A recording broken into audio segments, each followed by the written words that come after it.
मेरा नाम अंजलि है और मेरी कहानी की शुरुआत एक ऐसे घर से हुई जहां मेरे जन्म को एक अशुभ संकेत माना जाता था।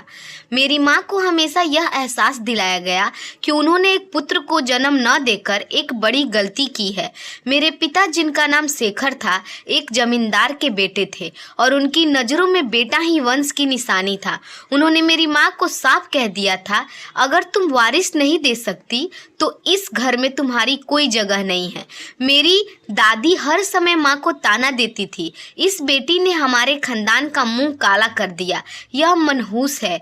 माँ की आंखें हर रात नम होती थी, मगर उन्होंने कभी किसी से कुछ नहीं कहा।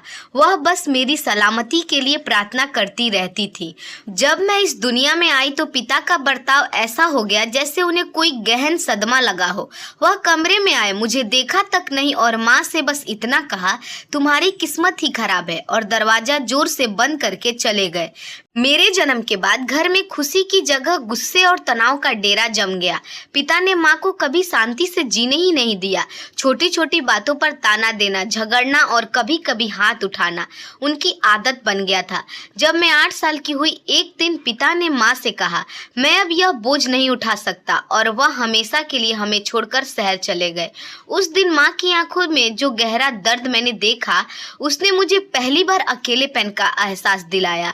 गाँव के लोग हमें ताने देते, कोई कहता बेटी के भाग्य ही ऐसे है। हम दोनों अकेले पड़ गए और घर का चूल्हा ठंडा पड़ गया।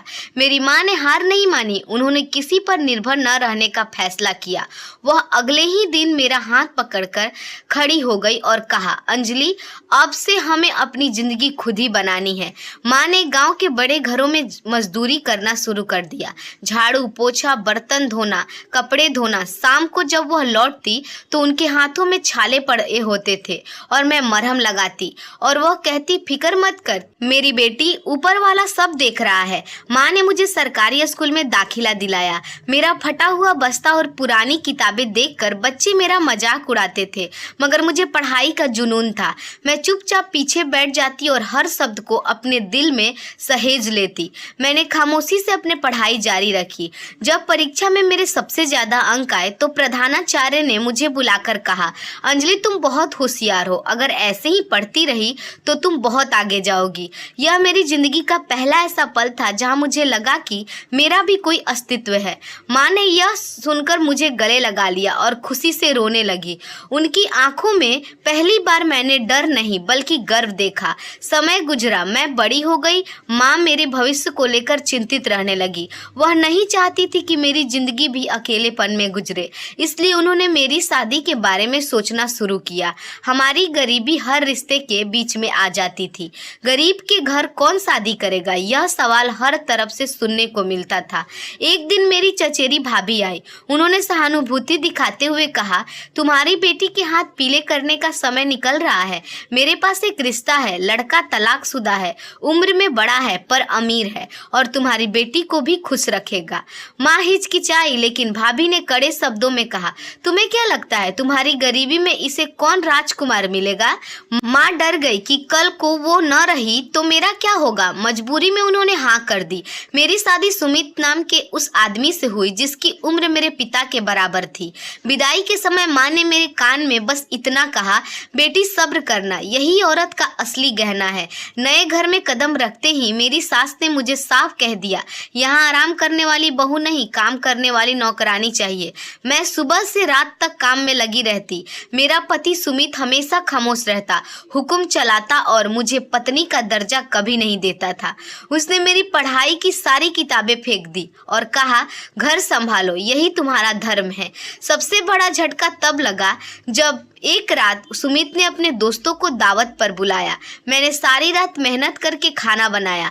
जब मैं चाय लेकर गई तो सुमित ने सबके सामने हंसते हुए कहा, देखो, यह मेरी सुंदर पत्नी है, पर हकीकत यह है कि यह एक भीख मांगने वाली की बेटी है।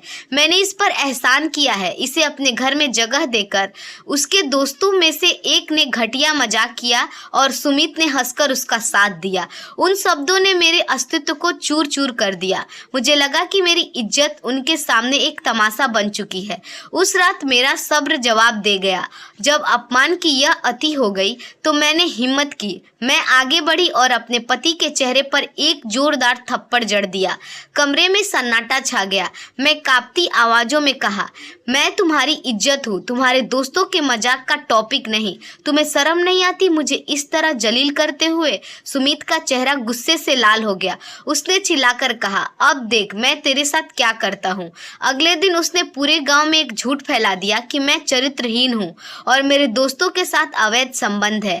गांव के लोगों की भीड़ इकट्ठे हो गई। उन्होंने मुझे घसीटा, बाल काटे और सरेआम मेरा अपमान किया। मैं रोती रही, चीखती रही, पर किसी ने मेरी एक न सुनी।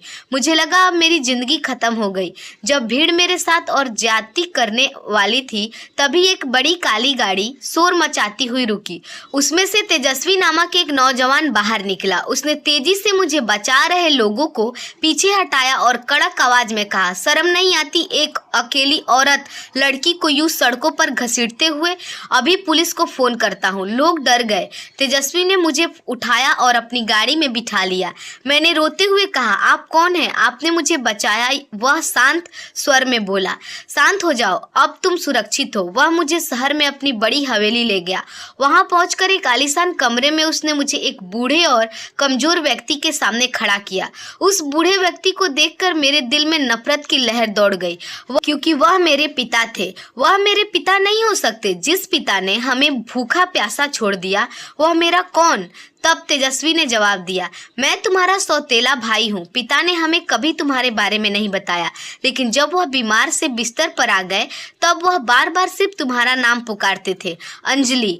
तब जाकर सच सामने आया। मेरे मन में गुस्सा था, लेकिन भाई ने विनती की, वह मरना नहीं चाहते जब तक तुम उन्हें माफ न कर दो। उनकी आखिरी सांसें सुकून पा सकेंगी।